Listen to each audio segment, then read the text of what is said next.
যখন আব্বা সরকার মারা গেল রে, কি আকাল ওই বাড়িতে।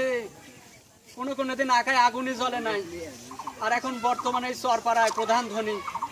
শোন রে আবুল, তুই তো অনেক কষ্ট করে তোর দুটো ভাইকে লেখাপড়া করাইতেছু, ওরা শিল্পে চাচ্ছে, তুই কিছু কর। ভাই, তোমার কি 2007 সালের কথা মনে পড়ে? হ্যাঁ মনে পড়ে। যখন আমার মাটা আমার 3 ভাই ছেড়ে মরে গেল, তখন কি কষ্ট করি না আমি না খা 2 ভাই মানুষ করেছি। আর একবার জানো, কেঁদো না। ওই নতুন কাছে 200 টাকা হালাত করে রেখেছিলাম। ও আমার টাকা হালাত না দিয়ে আমাকে বাড়ি থেকে ধাক্কা দিয়ে ফালা দিল। আর কয় কে রে, তুই কি 200 টাকা আমার কোনোদিন দিয়ে পারবো?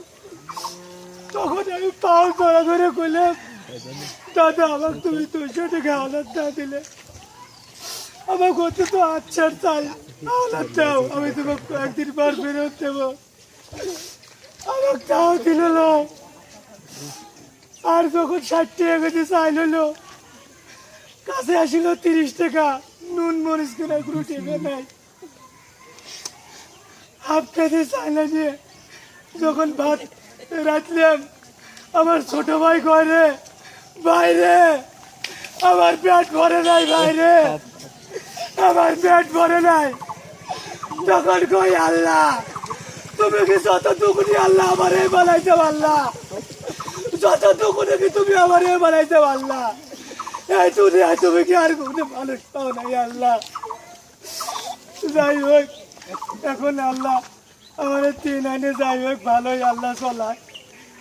তুমি যখন করছাও, আচ্ছা আমার গ্রামে চেয়ারম্যান সাহেব আছে, তার কাছে যা দেখি, তার কাছে কই দেখি সে কি কয়।